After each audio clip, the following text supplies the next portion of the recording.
everybody. Welcome to the Straight Talk for the Soul series. I'm Cari Murphy, your host, and the creator of this magnificent, amazing, enlightening, empowering series. Welcome to our sacred circle of lightworkers and wayshowers from all corners of the globe. I always want to extend a bright and a beautiful good morning, good afternoon, and good evening to all of you tuning in from around the world. It is an honor and a pleasure to have you contribute your light and energy to this community and to the collective energy of this show today. I'm excited to welcome someone I know you're going to love. Dr. Sue Morter is my co-creative partner. So I encourage you to slow down and breathe, stretch, move, shake out your hands, gently rotate your neck and shoulders, breathe deeply and smile, lighten up, and allow the energy to flow, so you'll be in the most receptive space to receive all the insights that your soul intends for you to hear today from Dr. Sue.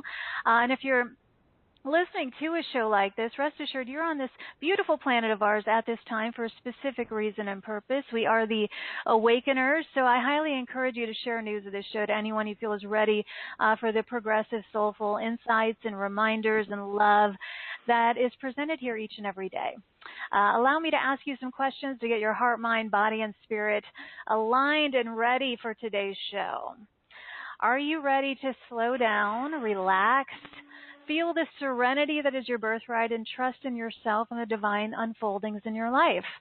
Are you ready for an upgraded, refined perspective on life and your perception of yourself? Are you ready to stop the cycle of self-judgment that may be preventing you from being in the flow of abundance and vitality and grace and love and everything beautiful? Are you ready to move beyond stagnancy, uncertainty, doubt, and fear, and instead begin to feel integrated, stabilized, healed, empowered, loved, revitalized, and illuminated? Well, of course you are, because that is why you listen to a show like this, and that's why we come together to support one another in embodying our natural state of being. It is time for burden-free living. It's time for excuse-free living, and now's the time to awaken to the truth of who we are. And the amazing Sue Morter is here, and she says healing is revealing. So healing is revealing who you really are, and that's our intention today, is for each and every one of you listening to begin to honor and trust and allow the truth of who you are to be revealed to the world just as you intended. So today, Sue is going to share the practices and the principles that will increase the energy flow within you so that you're inspired to be all that you came here to be. She calls these practices and principles the energy codes. And these energy codes help us neutralize unresolved emotions, find our center, and return our bodies to their natural healing state. Allow me to tell you a bit more about this beautiful lady who is making such a tremendous impact on our planet today and who is blessing us with her presence. And then we'll get started. Dr. Sue Morter is an internationally known authority on bridging science, spirit, and human possibility. Through her seminars, retreats, and presentations, she illuminates the relationship of quantum thoughts and energy medicine, the elevation of human consciousness and life mastery. Dr. Sue's visionary model and techniques ignite an entirely new approach to living in creative genius and personal freedom through the embodiment of high-frequency energy patterns. Her body of work draws from her experience as a doctor for over 30 years, her inspiration from a life-changing awakening during meditation, and her personal passion for cracking the code of life herself. Her greatest joy is sharing her discoveries with others, and her winning approach to helping individuals learn to say, yes, I am, to possibilities and success awakens true power and personal freedom. Dr. Sue feels privileged to share her powerful conviction and passion for discovering innovative ways to empower the spirit in humanity. I feel absolutely privileged that she has chosen to share this time and space with me and all of us here today, and ask that you help me in extending waves of love and appreciation to Dr. Sue Morter as I welcome her to the show. Sue, welcome. Wow, what a fantastic introduction, and I so look forward to plugging in and seeing where we get to go with a fantastic conversation today. I love your energy, and I love the energy of the show, so I'm sure that much fantastic will unfold. No doubt. Get ready for some magic, you guys. Sue, I kind of go with the flow here. So what I'm feeling inspired to ask you is about, first of all, that life-changing awakening and meditation. Clearly that was the impetus for a lot of the work that you're doing now. So when did that happen, and what happened? Yes, it occurred in the year 2000, and I was in a very pinnacle time in my career. I was, my clinic had taken off. It was very successful. I'd been in practice for about 15 years or so at the time, and I had that life that everybody dreamed of, living in the house that I wanted to live in, the cars, all of it happening, taking my friends on vacation. It was just a very successful time in my life, and I recognized that I was actually also feeling very unfulfilled. I was very accomplished and very unfulfilled. And so I went out on my back balcony at a time in my life when a relationship was ending, and I was, just feeling in my heart space just deep and heavy, and I walk out into the back balcony and I look up at the stars at night and just said, okay, you show me, because I'm trying to do all the things that I know to do, and I'm doing my very best at doing them, and is this it? Is kind of that moment in life. Is this all that is going to happen and all that I'm going to experience? Because it just simply didn't feel full and rich and deep and real in a way that some part of me knew must be possible. And the skies didn't part. There wasn't anything magical that happened in that moment. That night, looking at the sky, I just walked back in the house and finished my day and went on about my business. But what I did start to see right away was that people started showing up in my life and offering me books and invitations to all kinds of really self-healing, personal development kinds of things that were a different arena than where I had been living and putting my efforts and energies into. Even though I'd been raised in a natural healthcare environment, and quantum science was the dinner table conversation, and I knew how to help all kinds of other people with all kinds of ailments. Even in these areas, there was something that I hadn't been really tapped into for myself, and I began to be drawn to meditation, and knew that was something that had an answer for me, even though I didn't know what the context of that answer was. I didn't know. I just felt drawn to meditation. So the next thing I knew, I was invited to a meditation program. A woman that was visiting from India was teaching, and I immediately started having experiences in the meditations that I was being guided through. And what I knew immediately was that I was going to continue to pursue this idea of meditation. And about 3 meditation retreats into it, I was learning some practices and applying them. And at a very specific moment where I had made a decision for myself to change how I was living, and to change the fact that I was always trying to take care of everyone else and always trying to do the right thing and always trying to be a good person and be a good daughter and a good sister and a good partner and a good doctor and a good citizen. And for this moment, I was just going to do what I wanted to do. And what I wanted to do was just sit down in this meditation retreat and just have a moment for myself. The teacher had recognized that I was very much a can-do person and had given me assignments to do in an amount of time that was literally impossible to do them. And I think that she was on to me in an attempt to kind of crack me of this pleasing disposition that I had. Right. And so in the middle of the frustration of not being able to do this to-do list, I just laid it down for the first time in my life, said, you know what, I'm not going to do this. I'm just going to go sit down in the room where everybody else is meditating and having a lovely time, and I'm just going to go have me a moment for myself. All right. And my life changed forever in this moment, because I closed my eyes and I started breathing as deeply as they were having to breathe, because they were repeating a chant, sound vibrational tones that they were repeating over and over in an effort to kind of stabilize the mind, to still the mind. This chanting process was being utilized, and so I was having to take long, deep breaths in order to keep the pace with them the way that they were doing it. And I closed my eyes because I didn't understand the words that they were saying. I had to concentrate very specifically at the same moment. So I was breathing slowly and deeply and concentrating very intently deep inside myself, and and the tones that they were toning were frequencies of Hindu and Sanskrit terms that are just representing names of God or names of the divine or names of nature and what is true.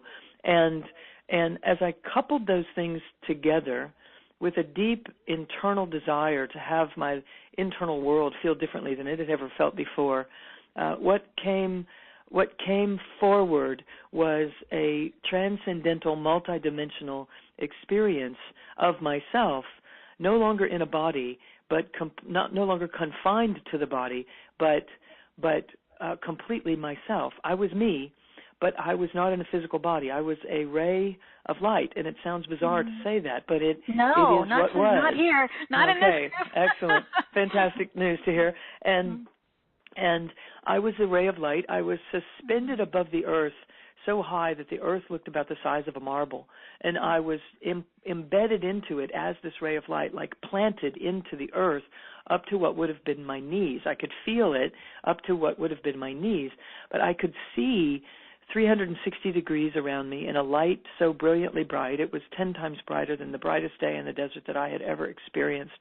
And most importantly, there was a sensation in this beautiful iridescent, pearlescent reality that I was in, with this beautiful horizon rising and falling every time I took a breath. This beautiful pink blanket would just rise and fall. But what I knew was that this light that I was surrounded in, I was in it, surrounded by it, completely belonging there, was that I had always been there. There was a complete feeling of fulfillment and satiation, gratification. I was completely whole. There was nowhere to go, nothing to accomplish, nothing to become. It was just being this truth that I was. And I knew that I had always been there and that I would always be there and that I was having these other experiences by choice.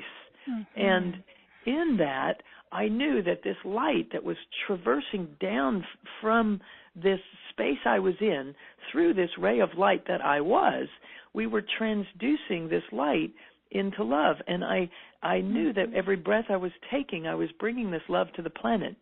And I knew that the freedom with which I would allow myself to breathe in my fullness and in my wholeness would be directly proportional to the amount of love that kind of got transduced down through this system that I am. And I knew that that is what every one of us is. I had the knowing in that moment that this is all we are, this is what's going on here, and we come to this physical dimension to have an experience of that divine majesty, this magnificence that we are, and all we have to do is remember that truth of who we are as we're living and breathing here, and what we create or generate as a byproduct of that is wholeness.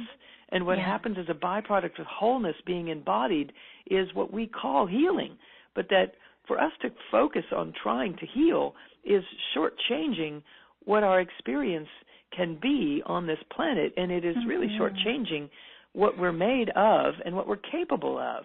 And so that was the beginning of a different way of looking at my patients in my clinic, and in a different way of training the doctors that I was training at the time.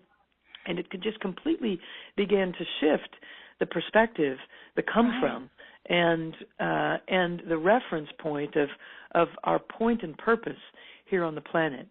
So from that point on, I spent the next 10 years figuring out how to return to that state on a regular basis, how to know that, come from that, access that, and deliver from that place, because it was profoundly transformational. It was transcendent of the life I had been living previous to that, which was a very educated world and educated in the world of quantum science and energy medicine. That's what I grew up with. But the realm of integration and embodiment of that is another animal altogether.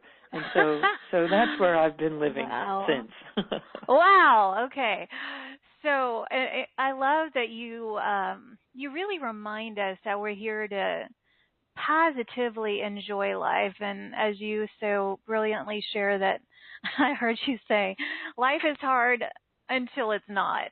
So So clearly you made life hard on yourself before, as we all have done, continue to do, maybe still do. How did all of that change the scope of your healing work? And how is it still changing? I would imagine that as you continue to expand in your embodiment of the totality of you, of Sue, that your teachings and your the way that you share changes as well. So what primarily shifted with the scope of your work in that time since 2000? Yes, so much has changed. You know, I'm not in private practice as much now. I do have healing retreats that I do throughout the year, and I do work with groups and do group healings, etc. And I do a lot of teaching and training people how to heal themselves.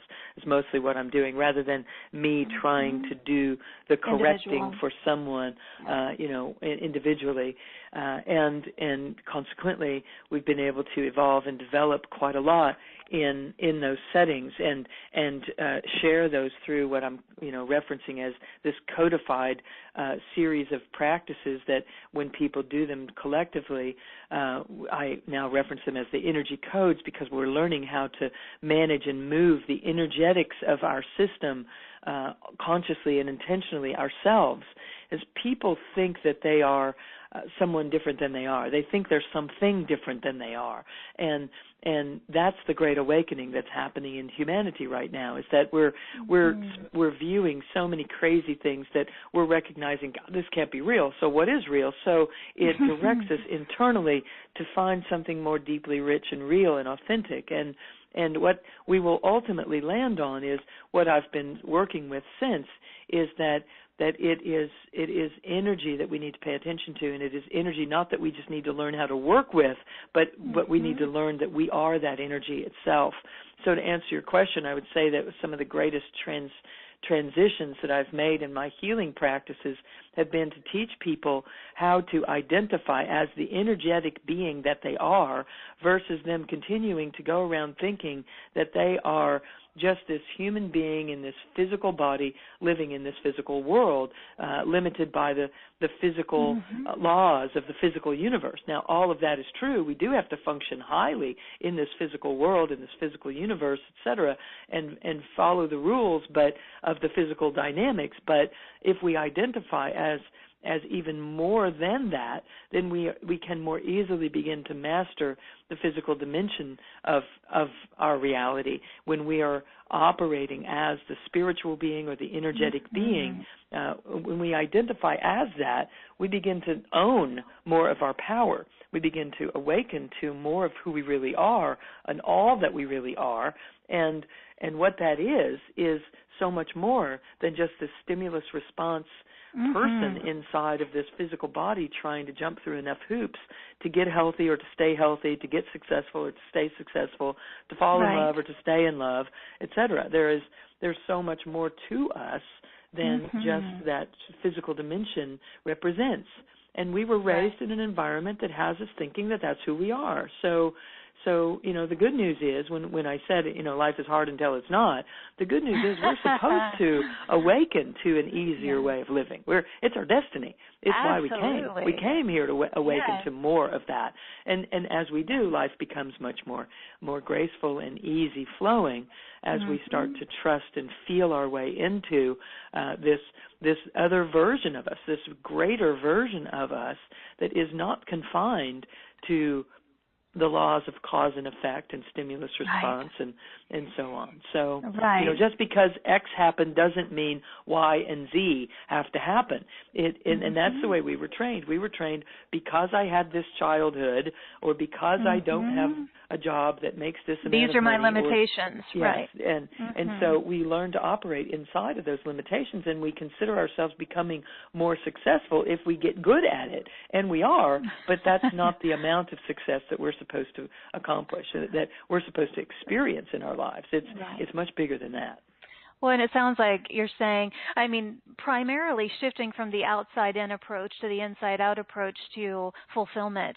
And one thing that I also love that you highlight is really the benefits of celebrating everything in life and realizing that every single thing that occurs to us serves us in some way. Every challenge, every sickness, even disease, as they are opportunities to realize our personal power, or to detoxify, or to release old ways of being.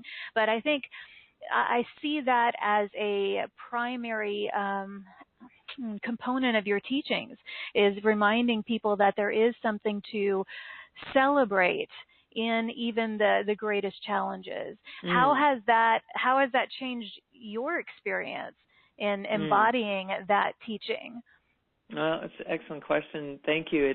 It's very deep into the work that I teach, and so I love it when we get to go there in a conversation like this, because it has changed everything for me.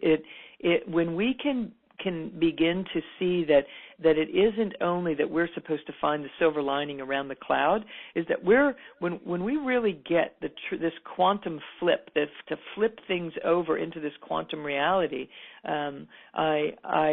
I reference that as the quantum flip, and when we begin to do that, what happens is we begin to see that it's not a dark cloud, and that even if it is a dark cloud, there's nothing wrong with dark clouds. That dark clouds happen for a reason in our lives, and that this idea of the silver lining, or finding that one little morsel that's good in the midst of all the bad, isn't really the point. The real point is to recognize that there's no such thing as a bad happening in your life to begin with, and it's a quantum leap for some people to say, so are you saying that the abuse that I experienced as a child is not supposed to, be looked upon as a bad thing? And my response to myself is that was a question in my own life, and my response to many, many, many hundreds and actually thousands of other people now that I have worked with in that particular topic, that what we have to set, what I have had to say to myself is, you know what? I love who I have become because of the circumstances in my life, and I would never have found the depths of who I am to the degree that I have had I never been through those experiences and been through those stimuli, or having those serve as an impetus to a deep internal inquiry that allowed me to find a sense of source and a sense of power that I would have never known that I had I not been pressed up against those circumstances, and pressed up against the emotional upset, and pressed up against the confusion that they generate in our lives. And so what I have begun to do is to recognize that every single thing that has ever happened in my life has not only been happening as a service to my realization, to my own magnificence, but it actually at a soulful level, and here's the big one, here's the big chunk to really try to chew up and swallow and get in full alignment and acceptance with this, is that on a soulful level, I requested these things to occur, because as an old soul, I had to have some pretty big things occur in my life for me to be prodded into awakening to parts of myself that I didn't even know that I had or that I was. I had to have some pretty big stimuli come along and kind of, press me in some pretty big ways for me to reach in and find that there was even more to me than met the eye. Pardon? I said we're shaken to awaken. Yes. So I actually say, stirred but not shaken, shaken but not stirred, one or the other. It's like you get to have this thing nudge you, but it's not allowed to take you out of the game. It's supposed to bring you into a bigger game. And until someone knows how to, kind of take us by the hand and show us how to translate that can become a really lofty feeling statement that if somebody's caught in the midst of really coming up against one of those moments, it can feel ominous to try to turn that inside out, to turn it into something that really does have an empowering and inspiring effect on them rather than an overwhelming and debilitating effect on them. And so that's what the codes do. That's what the coursework that I teach walks people through is how to take that step-by-step process and embody it and really breathe it in a manner that allows them to authentically find their bigness in the face of the circumstances of life that feel like they're actually suppressing or, squelching or, squishing someone down. Quite the opposite of that. Yes. Well, and what I love, another thing that I love about what you do is you help with the energy codes, and everything that you do is kind of reconditioning people with their perspective and their perception, because we are conditioned in this culture to really harshly judge ourselves or think there's something wrong if we experience, even like you said, abuse or challenge or sickness or even disease. And what you offer is the opportunity to reframe the shame, reframe the blame in a way that supports us and supports the celebration of who we are as we are. And it's like letting go of labels and really redefining ourselves in a way that we see ourselves as whole and beautiful. And I love all of those things because it's reminding people of that option. It's an option that we can say yes to, and it makes life a lot more joyful. And like you said, that's what we're intended to experience. Yes. What are some of the core components of the energy code, Sue? There's so many things to teach. That's why I have 4 levels of them, which I didn't set out to do. It just happened. Right. I taught a course, and then people wanted to know more, and so we taught a level 2, and then people wanted to know more, and so we started teaching a level 3, and then a 4, and then at level 4 they were saying, we're not leaving until you tell us what's next, and so we created a level 4.5, and then we do these advanced retreats, and we also take retreats around the world to sacred sites around the world to work with the energy that's there, and the reason for all of that is because it's all about energy. And so some of the core things is that we're addressing, the core components are that everything is energy, and energy is vibrating at different frequencies, and we have to learn how to embrace all of the frequencies of life if we want to be empowered. But we've been raised in a culture that sends us away from 50% of the frequencies, trying to outrun them, calling them negative and bad experiences. And in reality, there is only heaven and earth, and it is actually heaven, earth. They're all in the same place. It's all one thing that's happening here. Quantum science is teaching us this, that there is only one reality, and how we approach that reality determines whether it is heaven or hell. And so if we then can call it, as I am referencing it, heaven, earth, it's just one thing, and it's all right here, and it's a matter of perspective and perception, then what that has to also include is that I have to start embracing things that I used to not like. I used to think were bad, that I'm supposed to get away from, even things like shame and guilt and fear. For instance, those are just vibrational frequencies, just like joy and bliss and elation are other vibrational frequencies. And if we begin to prejudge and determine that some vibrations are good and others are bad, then we take ourselves out of the game of wholeness. We can never be in the game of wholeness if we think that there are vibrational frequencies that I could experience that are bad and wrong, and that I should get away from them or try to release them or get rid of them as quickly as I can. And so this is deep stuff that isn't this the kind of interview that you hear all the time. But and here's where I want to go with this, that we're going to take this deep idea that shame could be a good thing and try to meld ourselves into that, and that guilt could be a good thing, and that we don't have to get rid of it. What we have to do is embrace it.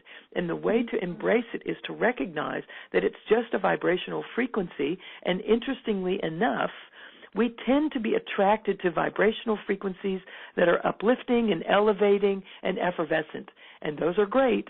But if we don't learn how to ground and anchor and integrate and embody them, then we're always trying to chase the next situation that will cause from the outside in an experience of upliftment and bliss and elation and joy. And if we do, on the contrary, if we embody those vibrations, we have them once and for all. We have them for good, continuously, constantly, always having access to the experiences that we want to have in life. And so if we could start to recognize that shame, for instance, has a lower vibrational frequency to it, guilt has a lower vibrational frequency to it, and if we can come present with the shame or with the guilt and just learn how to breathe presently in the face of it and not be afraid of it, what will happen is it will, as an isolated entity that is packaged in a little encapsulated thing that we've created in our minds, calling it bad and calling it something we want to get rid of, what happens is that package starts to unpack. It starts to open up, like the box or the bag that it's sealed up in starts to just open up. And the energy that is stored inside there starts to release. And that energy, ironically, starts to serve something. It starts to serve the cultivation of wisdom inside of an individual. It starts to allow them to be anchored and grounded and embodied like some great grandmother in a tribe of indigenous peoples would carry, because she had been through everything and seen it all and done it all and lived through it all, and so she carried the wisdom. And that wisdom is inside of all of the packed up, packaged up, encapsulated, isolated energies that we've been in denial of because we were raised in a culture that didn't know what to do with it. And so what we have to do is return to our indigenous, authentic, true, and quantum, ironically, new self. We have to return to the oldness, the ancientness that is now being revealed in the new science of quantum reality. It's all the same thing, just being discovered again. And what it means is we have to bring loving presence to every single sensation that we feel and know that they are all a beautiful part of who we are. They're a beautiful part of our authenticity. And as we do so, our authenticity gets to root and ground itself inside of our being. And the next thing you know, we are able to be present with people and places and things that we were never able to be present for before. And when we can do that, there is a sensation of love that rises up from us and through us constantly that is so strong and so powerful and so beautiful that we will never leave home without it again.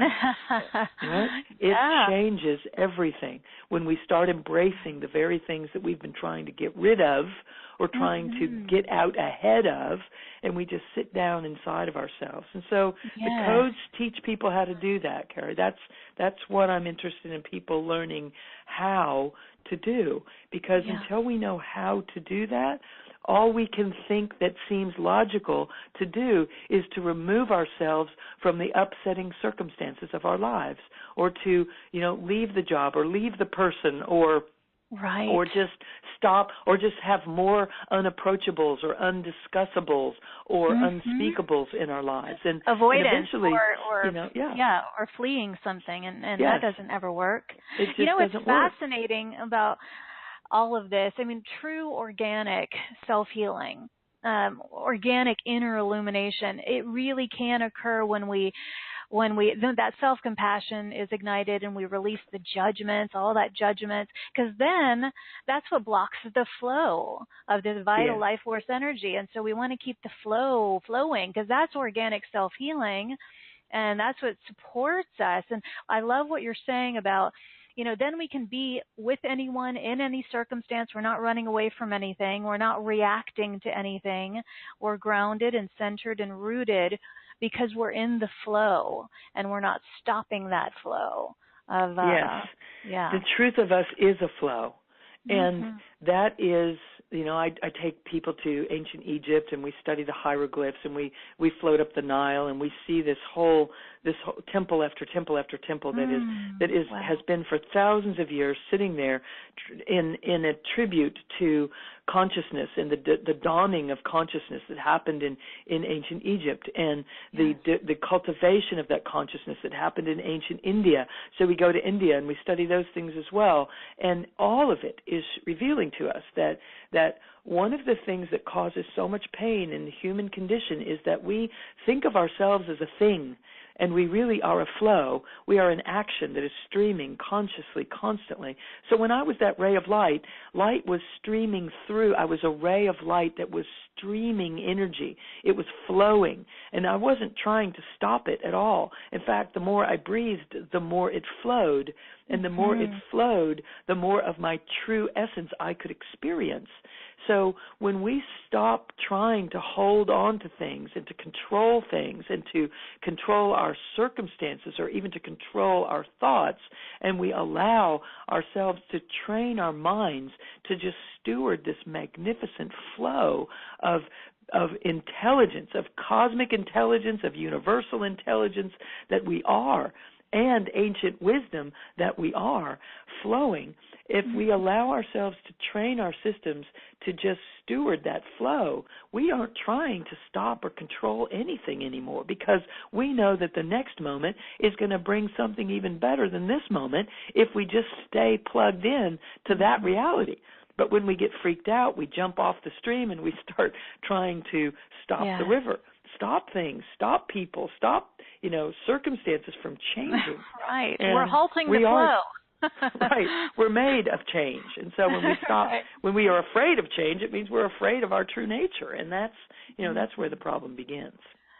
I love that you brought up the temples in Egypt, because I'm looking at my cell phone, my image, my screen, whatever, is the Temple of Luxor. So I'm looking at that as you're saying that. And what I love that you're doing these sacred tours or visits. Yeah. What was was that the last one you just did, was in Egypt? Yes, just this past couple of months ago, we were in Egypt, and we went to the Holy Lands from there, to Jordan, Jerusalem, Israel, went all through the Dead Sea and did some, meditations and yoga and did all kinds of fabulous things at the Dead Sea. Went to Qumran, where the Dead Sea Scrolls were found, and we're speaking about that these peoples were holding this truth that we're talking about, and they were documenting it and hiding the truth written in these scrolls in the caves of Qumran, because they knew that the outer world, the materializing world, was coming and kind of taking over so much of the indigenous truths around the world. And they were taking them over and crashing the temples and putting up the new churches and just doing all kinds of things that were shifting the attention on the world and spirituality coming from the inside out. And so we travel to these sacred sites and allow that to be honored again and to be felt again inside of one's own DNA structuring. Yes.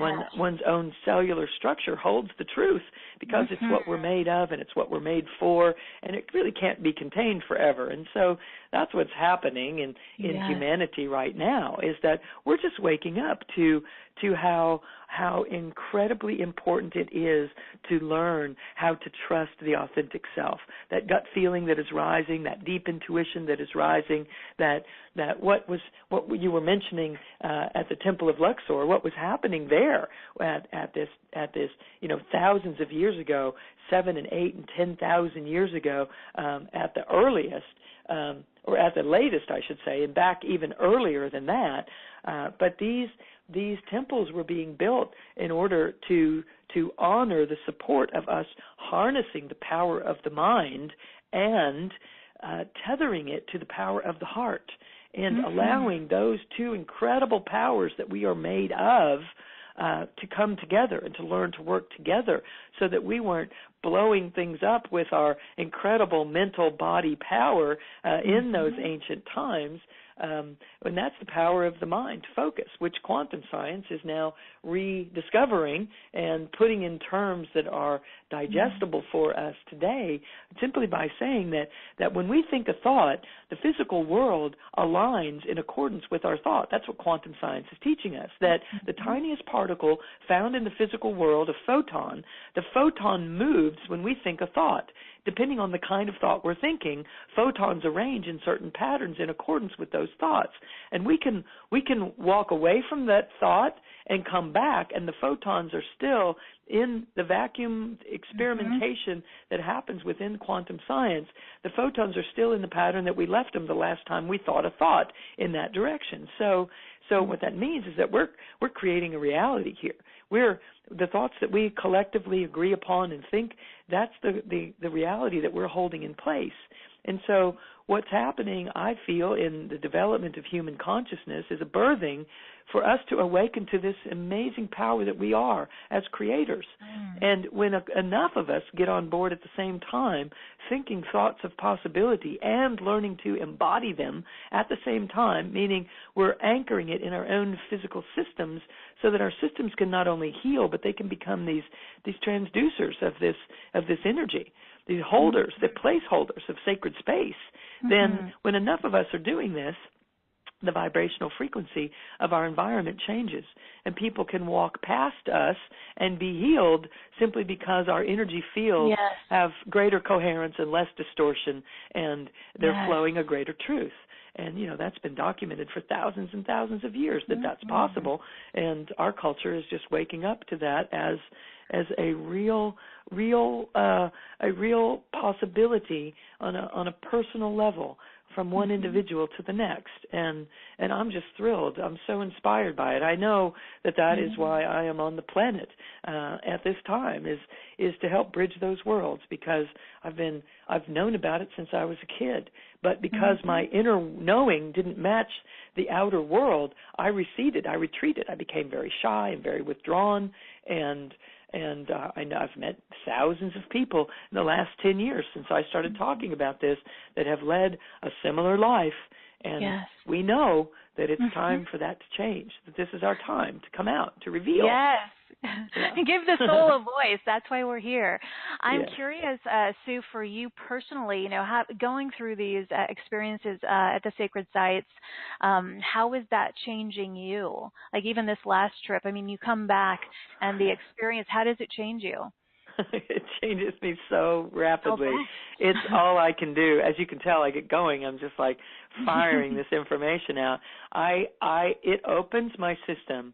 I can feel the energetics because I work so much with building neurocircuitry inside the system so that people can literally feel and sense the changes that are happening within themselves so that they can anchor it and keep it in the forefront of their consciousness so that they don't just have a great experience and then lose sight of it 2 months down the road. And so because I work with that all the time, I'm feeling into the transformations that are happening because of the energies that are present on the planet at these sacred sites.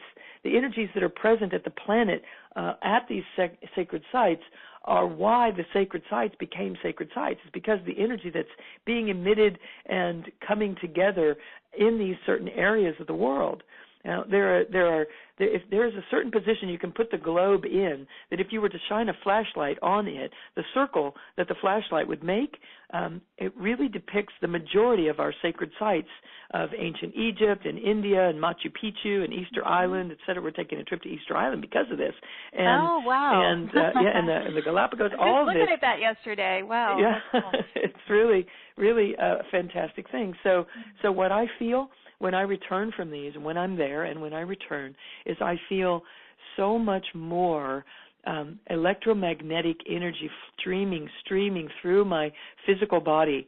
And because I know what to do with that, I breathe it into and build sensory circuitry at those times so that I can develop greater and greater sensory receptivity to this subtle energy flow through the physical body. Because the only difference between physical and non-physical is that the non-physical world, or the spirit world, or the energy world, is just higher frequency energy than that which has manifested in the physical world, what we call physical. But it's all just energy. It's a bandwidth. It's not like either or. It's a spectrum. And so if we go just further, more subtle on the spectrum, just a little more, we tap into the non-physical, non-manifest, and actually, therefore, more full of potential than what is already manifested in the physical world. And when we can get in touch with and perceive the unmanifest, now we're working at a masterful level in the manifest world, because we have access to the manifest and we have access to that which is not yet manifested completely. And when we can sense and perceive that kind of energy, then we can work with it before it manifests in the physical. So we can, from what I call the backside of the model, we can interrupt something that's likely to manifest in not so pleasant of a way. But even more importantly, we can grab a hold of that and manifest that which we choose, because we've built the sensory system that can perceive it in order to work with it. It's just like anything else. Think about when you learned how to drive a car. At first, it seemed like overwhelming. There was so much to think about and do. To turn the key, put the key in, turn the key, put your foot on the brake before you take it out of park. Look in the rearview mirror. All that stuff. It seemed like overwhelming to your circuits. And then now you get in the car and you drive across town. You don't even think about it. You don't even remember doing it. It just happens. It's autopilot, because you've developed the circuitry to do that with ease. So when I was a kid, I could see auras, energy fields around people, and I started talking about it, and it started freaking people out. And so I shut it down, and I stopped talking about it because it freaked people out, right? I make the joke. Yes. I make the joke. I played alone at recess a lot because I was talking about weird stuff. And then I tried to get it back for 20 years. And then after this thing happened in meditation, it came back. So I can see the energy field again. I can see and sense and do all that. But at the time when I was a kid, I didn't know how to work with that in a way to interpret it or to translate it. And so it was overwhelming. And so I just shut it down. And that's what everyone did. Because we had friends, we had imaginary friends, we could see and sense and know things, we could connect, and now there are children coming onto the planet that are there because we're awakening as adults. We're providing an environment where the children that are being birthed now, they can maintain that intuition longer. That intuition, it's more accepted, all of that. They have access, yes, because we're holding the space for that, and we're allowing them to do that. So 20 years ago, the indigo children and the crystal children, all that, it was kind of a way out there conversation, and I was tuned into it because I knew what those kids, I knew what they knew, and I wanted to talk to them, because they're our peeps. Yes, right, they were my peeps. And they hadn't shut it down. And this is all we have to do, is that we just have to learn how to get back in touch with what we were born with, but we were trained out of it in order to survive here. But, as it turns out, survival is, it's pretty safe now. We're pretty likely to survive if we stay in our authenticity and we don't, if we don't jump out to the outer world and start medicating ourselves and start disempowering ourselves and doing all the crazy things that our Western culture is working its way through right now. But because there are 40 countries you can be born in the world and have a better chance of living out the full human life expectancy. Did you know that? That's crazy. That's crazy. I've heard, is it true that you never took an antibiotic of any kind growing up? True. And so what about now? With regard to that, when people come to you, which they do clearly, with healing for disease or healing for sickness, how do you approach that? Do you speak to that differently now, or has it changed much even in the last few years? No, okay. I am, the first thing that I do is to work with people to get them to build up the circuitry of self-healing in their body. Because if the circuitry of self-healing isn't robust, then it isn't wise for a person to come off of medications or to think that they could handle some disease diagnosis or disease process that is happening in their body without some help. So it's not okay to not do one if you're not going to do the other, right? So I have to always be careful that people don't just get involved in a conversation with me and then go home and want to get off their medications or the next time they get sick not do anything about it. If they're not going to do the practices that I do every day and that I teach it's people a cultivated to do state of consciousness, right? Yes. And there's a way in to that is safe and responsible. And I want to say there's a way into that. There's a way into that stepping up of one's level of consciousness and the frequency of their body to raise the vibrational frequency of their system that can be cultivated. Absolutely. I have people in my workshops and in our community that are every year reporting back to me about things that they're no longer having to do from a medication standpoint, situations that are coming and going, that they used to, that every year they would encounter this in the wintertime or that in the springtime, and now they're coming through those seasons without those kinds of experiences at all. And if they're exposed to something, they don't end up, having to get sick too, and all of that is happening with people on a regular basis in our coursework, because we're teaching people how to land back in the true healer within. But many things have to come together all at the same time to do that, which is why I reference it as the energy codes, which is a codified step-by-step process that people are going through over the course of the coursework to build that from the various directions that we have to address simultaneously. Sometimes people improve their diet, and sometimes people increase their exercise, and sometimes people meditate, and sometimes people learn some breath work, and sometimes people learn to how to address better sleep patterns, or what to do if they wake up in the middle of the night to benefit from the fact that they're awake in the middle of the night instead of be frustrated about it. So the thing is, people do some of those things some of the times, and they don't get the progress that they're looking for because they don't have a sequential way of putting it all together at the same time, where they have simultaneous efforts happening and sequential efforts happening that are leading them into unlocking some key things that are needed in order to allow the subconscious and the consciousness to collaborate on healing and on creative genius coming through their systems at the same time. And so what I always want to encourage people to do is if they've tried some things and it's worked mildly but it didn't last long, then what I would speak to is that there's probably some other things that if they did them at the same time that they did some of those things, that it would have a much more effective, lasting, sustainable impact on their system. And there are some real needs of finding some of the keys that are so very important, that are essential for weaving this together, that I can't say enough about the importance and significance of approaching these things in an organized fashion.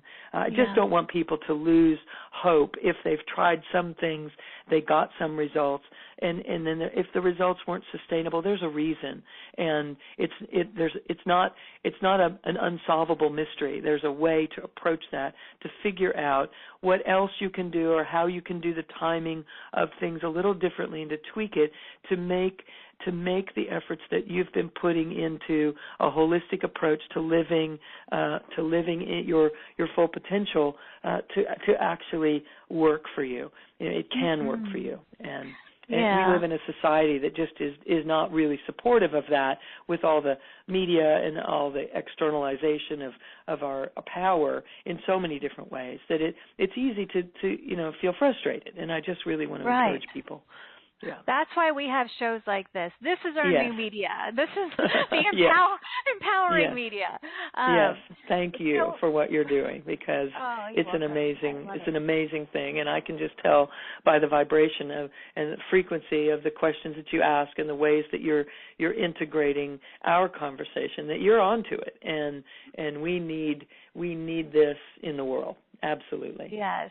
Well, it's been my mission. I had a near-death experience in 1997, so I've written books, I've done all this stuff, and I'm very much into the whole energetic approach. And I started out like you did in society with traditional background and education and all of that, and then weaving in the energetics is so important. And Sue, for the people who are listening and they're feeling stressed out, they've got the fear, they've got the uncertainty, which are big factors for a lot of people, for all of us. I shouldn't say a lot, for everybody at times.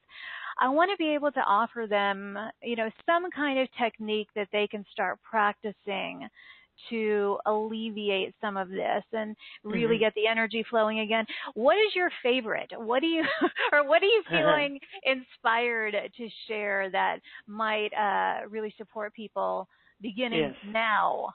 Yeah, definitely. So I can't really say favorite because I have dozens of like these children? things that are favorites at different points and serving different things.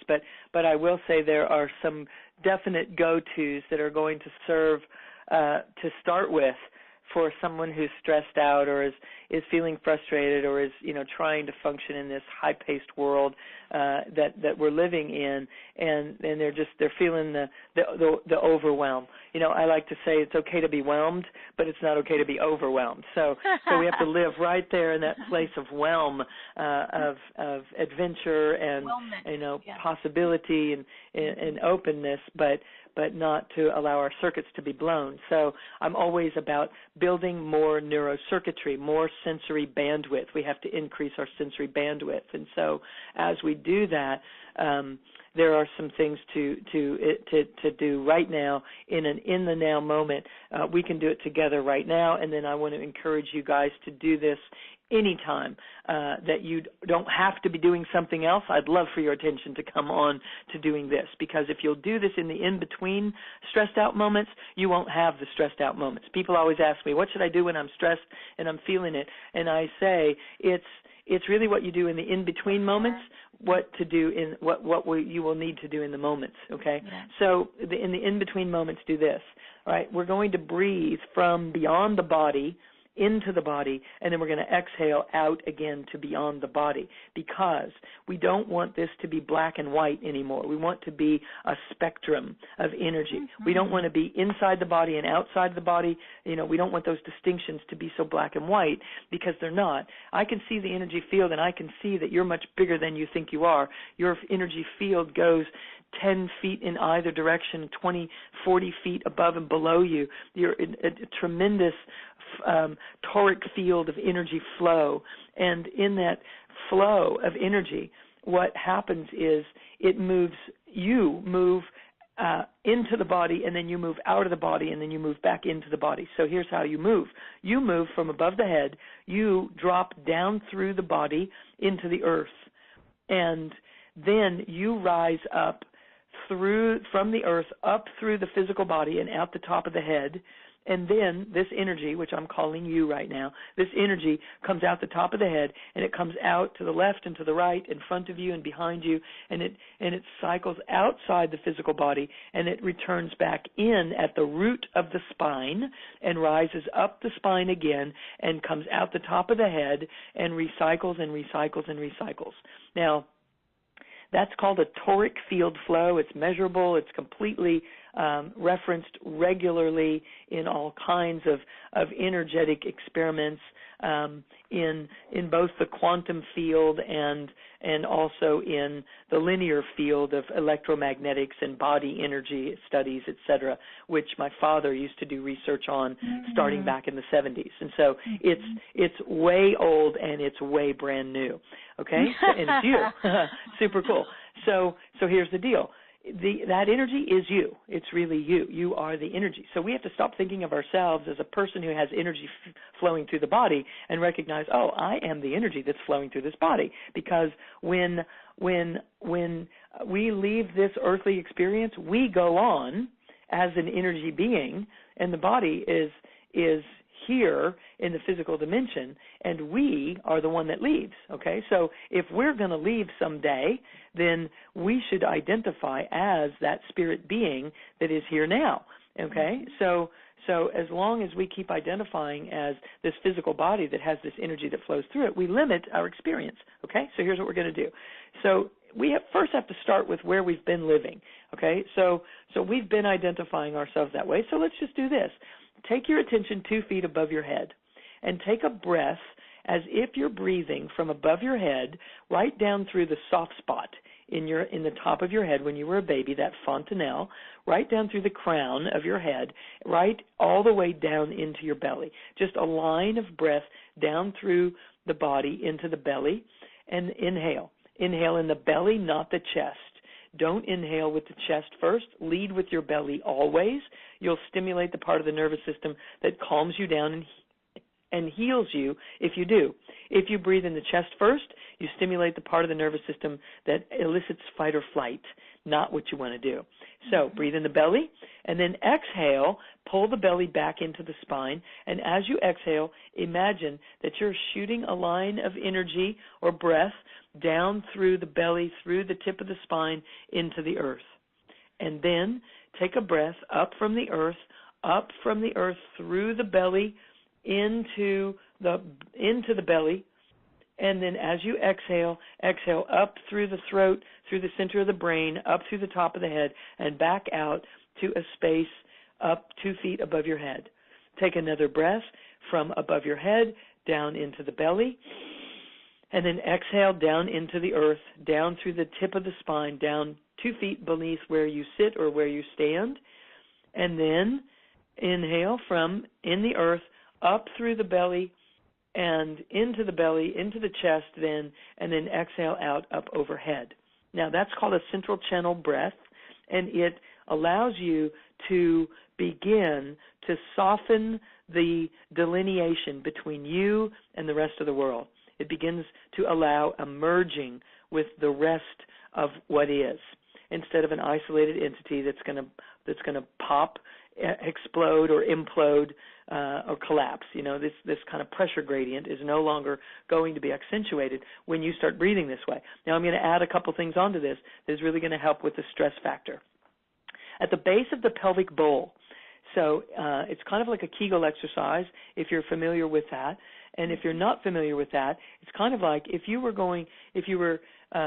using the bathroom and you had to stop the stream of flow, you'd have to contract certain muscles to do that. So you want to contract kind of those muscles. You're kind of contracting everything in the perineum at the base of the pelvic bowl, and ultimately you're not really contracting it. You're kind of lifting it up toward your heart space. You're kind of lifting it upward toward the heart. So if you can't do that in this instant, if you practice with that, within a couple days you start to get a feel for it. And within a couple of weeks, you can start to really have some dexterity where you can contract these muscles, pull them upward, and lift it up. Now, keep that contracted. So basically, squeeze everything from your navel down, okay? Just squeeze your abdominal muscles, your gluteal muscles, the perineal muscles. Just squeeze it all. Squeeze it with everything you've got right now for a moment. And now relax it by like 1/2. Just relax it by half. So there's a little bit of tension there. But you can still belly breathe. You can still increase your belly, inflate your belly when you breathe in, but you're still keeping a little bit of tension right there.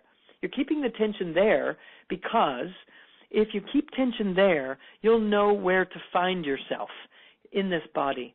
And when you don't know where to find yourself in this body, you start creating tension in the outer world because you're not in your body. You have to create tension because we learn in the third dimension through resistance and through tension. And so we push up against things. We push up against people and circumstances and time and relationships and, attitudes and our past. We push up against it, essentially. And that's how we learn in the physical dimension. So we're creating this tension inside the body just briefly so that we can start to build some sensory awareness and adapt our sensory system to be able to perceive at this core.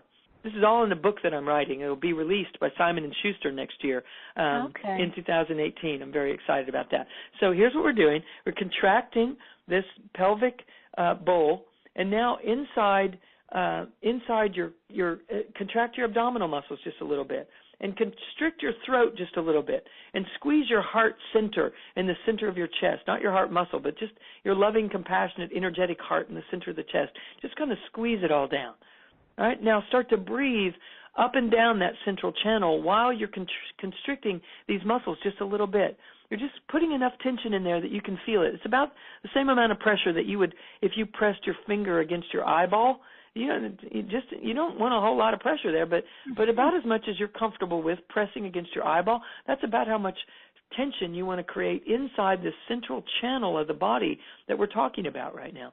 So you create that. Now reach up above your head while you're constricting these muscles inside the core of your body, and breathe down from overhead. Breathe down into the belly again, and squeeze at this core. Squeeze inside the core of your body and breathe in, and then exhale down into the earth, and then inhale up from the earth inside this squeezed down core space.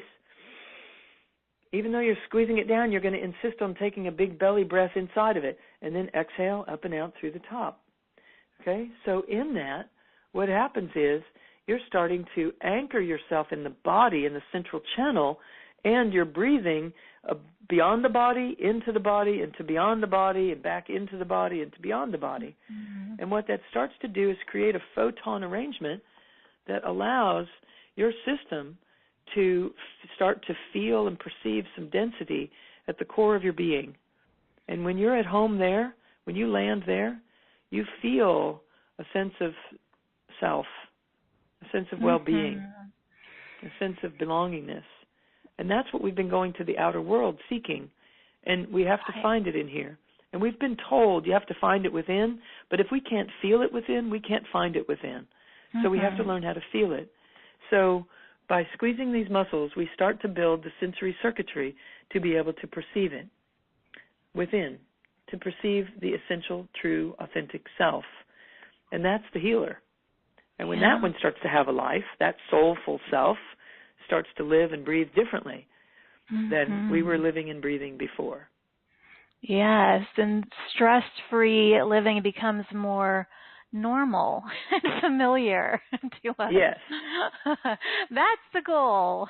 Yes, it is normal. Like I was just speaking with someone in a personal session on the phone yesterday, and I said, at the end of our conversation, she was just so exemplary of during the conversation at the beginning of the call of the person who's trying so hard to do the right thing and be a good person and just be a crusader for the yes and the light and the possibility. And, her health suffers and she's stressed. And so she's out there doing good things, but she's not in here doing good things, inside the body. And I just said, it doesn't have to hurt. Life doesn't have to hurt. It doesn't have to be hard. And you can't find that other way of living until you can feel that other way of living. And so that's what we're doing, is building sensory resonance inside the system so that we can perceive who we really are. Cultivating inner harmony and flow and all of that beautifulness that that supports us. Exactly. Sue, you created a couple of packages. I'm not sure if you know this.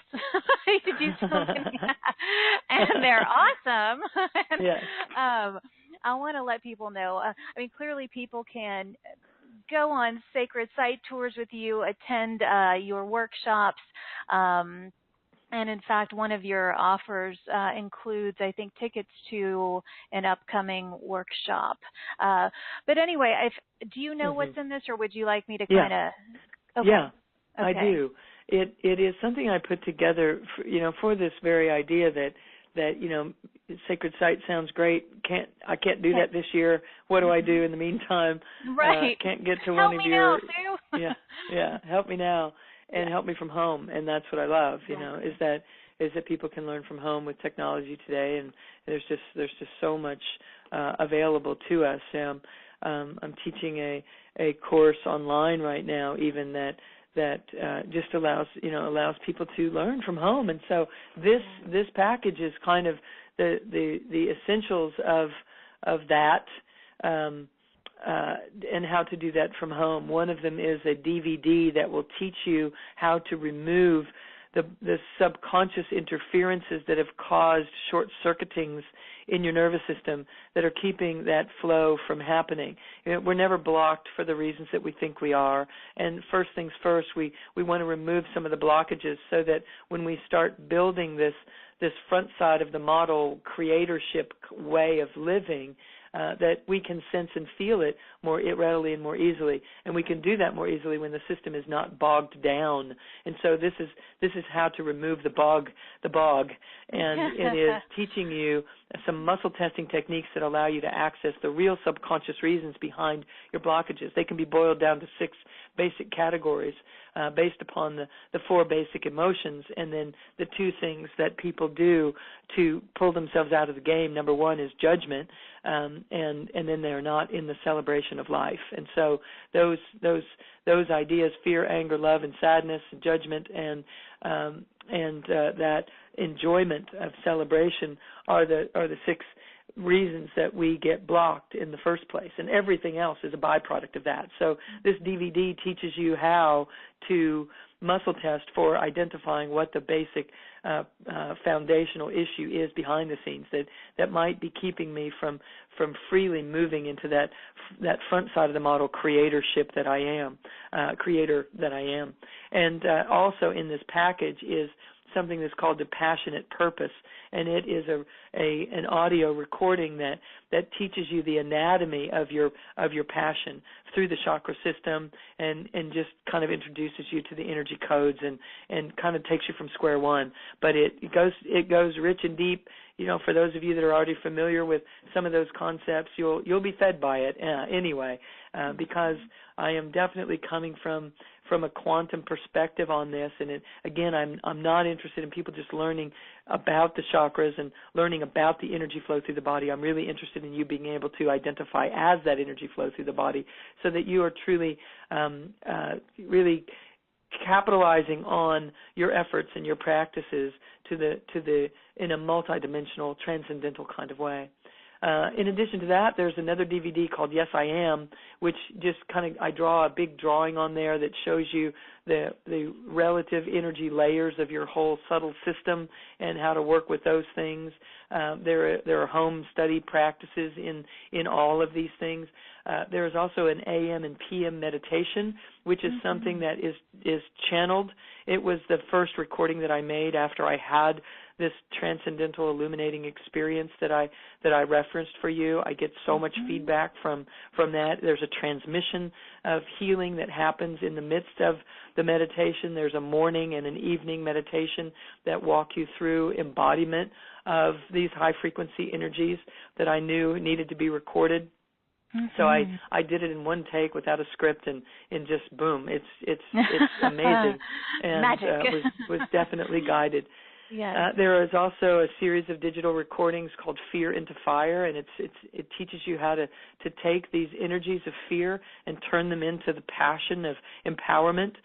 What we call anxiety is really our power that doesn't have a place to go. It's just not hooked up with the circuitry that is needed for it, and so it never gets to be utilized for what its purpose is.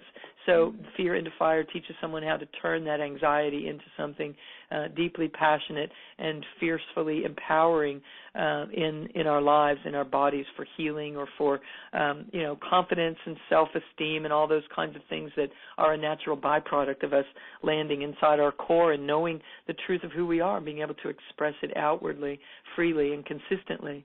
So those are some of the details that are in there. There's also, as you mentioned, 2 tickets to a live workshop that's a full day, full on, buckle your seatbelt kind of workshop, teaching you the how of all of this. We're having an amazing conversation here today, and my life passion is truly centered on teaching you how to have it for yourself, because it changed my life, and I am impassioned. Every week I get on a plane and fly somewhere in the world to have this conversation live with people.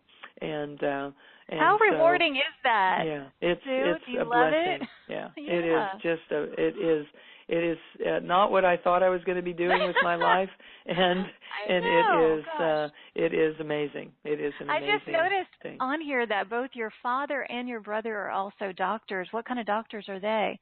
Yes, both of my brothers. Both of my brothers. My brothers, we came up through chiropractic, natural healing, and physical physical health, and then it became, as I said, in the 70s, we've all been very focused on bioenergetics, on the influence of energy through the body, and my father's research was about the influence of unresolved emotional upset as it relates to the influence of energy flow through the body. So it's definitely been my whole life. Wow. Do you all work together? No, my father is no longer with us in the physical, and he passed 3 years ago, and was continuing to develop his work right up until he left. And my two brothers teach some of the techniques that he was teaching to chiropractors and to massage therapists, etc. And I'm teaching more of the study of consciousness and the influence of managing that energy and identifying as the energy itself. So we do some projects together, but we also do other things separately. Yeah. Right. Mm-hmm. What is the most magical experience that you've had on one of these sacred sites? Well, I would say that it is it's impossible to name the most magical one. They're all magic, right? I have some photographs of some beautiful things that happen at the top of Machu Picchu, and that's our next trip we're taking again in October. But some beautiful pictures of rays of light that are coming straight into my crown chakra at the top of Huayna Picchu, that big monolithic structure in the background of the famous photos of Machu Picchu. That whole thing happens every time we go to the top of this. And I also had taken a photograph of a young man who was deceased, and his mother came on this trip as a tribute to him because he always wanted to go to Machu Picchu. And so she came on this journey with me, and she had given me a picture of him. And so at the top of Huayna Picchu, we held up his picture and just kind of showed him. He was 17 years old when he passed, and so we kind of showed him via this photograph the sites from the top of this sacred site, and we did a little ceremony for him, etc. Wow. And someone took a picture of me holding his picture and showing him the sites and the ray of light. There's a ray of light that comes out of the sky straight into his photograph. Wow. And the same as the ray of light that came into my crown chakra the year before when we were sitting there in the exact same spot. And it's really phenomenal. And so it's obvious that we are working with energetics. It's obvious that we're working with cosmic energies that are not confined to the physical world the way that we are used to perceiving it and the way that we are used to perceiving ourselves in it. And so as we go to the sacred sites and are working with the energies that we, what I'm interested in doing is creating a sacred site out of every person that comes to the coursework. I want them to be walking sacred sites because we are. I love that. And so we use the sacred site visits just to help to cultivate those energies within. So we do breath work and do embodiment exercises and in subconscious clearings that are of this same just ancient wisdom and transcendental multidimensional and cosmic energy. It is a very real reality that so much of our culture misses out on because we don't let ourselves. I never would have let myself talk about cosmic energy and interdimensional experiences. Cultivating inner stargates. Right.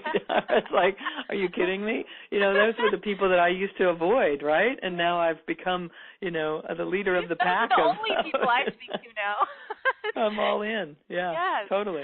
Oh, wow. Well, you have been awesome to have on, Sue. I knew that you would be a great fit for this community, and I know your schedule is busy, so I'm grateful that you took the time to be here with me and everybody here that will listen to it live or to the replay. So it's my great pleasure. I know that we as a community have to support each other, and we have to learn from each other, and we have to meet each other and stay connected, because in that there is a bandwidth of energy that gets stabilized for human consciousness that is second to nothing, and it is what will change humanity forever as we do this. You know, civilizations have done this in the past. They have ascended their vibrations. They have raised their consciousness. They have had access to higher technologies than we have reinvented in our most recent developments of our own technology now. And it all happens because consciousness stabilizes, and then it can raise. And then as it stabilizes again, it can raise again. And so when we come together for conversations like this, and we come together physically and meet each other and interweave and connect and learn and exchange, we grow exponentially, and we allow people that aren't even in the conversation to be supported by the stability that we are collectively bringing in. So it is always my pleasure to have this conversation, and I thank you so much, Cari, for hosting it and for providing, you know, another space where people can really reconnect with the truth of who they are, plant their feet, and rise up into the complete revealing of their magnificence and the experience of heaven, earth. Yeah, absolutely. My pleasure. Yeah. Oh, thank you. Yeah, it was fun. I could feel just this community is so beautiful, and I can always feel the energy, and I love the word you just use, weaving. There's just a weaving of light and remembrance and awakening and all these beautiful things that occur on these calls, and I appreciate you, Sue, for being here. So, my deep pleasure. Fun. Okay, everybody. Sue, you have a beautiful day and continued success with everything that you're doing. And I'm sitting here still looking at the picture of the Luxor Temple. I'll think of you now every time I look at it. But yes, it's a powerful place on the planet where the invitation for taming the mind and birthing it into the love that is just underneath it, and allowing them to work together. So the power of ancient Egypt brings that forward to us. So. Yes. Well, may the magic continue for you indeed. and all that you do, Sue. So thank you again. Absolutely. And to everyone, thank you guys for joining us today. I'm always honored and grateful to spend this time and space with all of you. I hope the information shared today has empowered you to allow for and experience a beautifully illuminated energetic bounce into heightened states of empowerment and joy and vitality and absolute grace. I want to extend my heartfelt appreciation to all of you for adding your unique light to this sacred circle. We are family, and there's no mistake you felt drawn to this call or to this community. So I honor you for listening to those calls and for being here, because together we expand more beautifully than we do alone. And we're amplifying the light, and we can persevere through any challenges, realizing that we have a support system. So feel into this group harmonic and space, and trust and know that there is love here for you, and that your contribution is deeply celebrated. So thanks for being willing to expand your perspective today. It's always a privilege to walk beside you on this miraculous, amazing, sometimes challenging journey. I'm sending waves and waves of love and light and gratitude from my heart to yours. May you feel it, receive it, offer it to everyone you encounter today or tonight, wherever you happen to be in the world. And remember to open your heart and allow yourself to flow through the information in Dr. Sue's amazing offers. You can find them in our marketplace at straighttalkforthesoul.com, or they'll be in your replay email later today. I encourage you to take advantage of these if they speak to your soul. And as always, between now and tomorrow, give yourself a huge energetic hug from me. And as I always like to say, give yourself full permission to shine instead of shrink, express instead of suppress, and own that amazing glow of yours. I look forward to connecting with you all in this playground of light again, tomorrow. Bye, everybody. Bye, Sue. Bye-bye, everyone. I think I finally found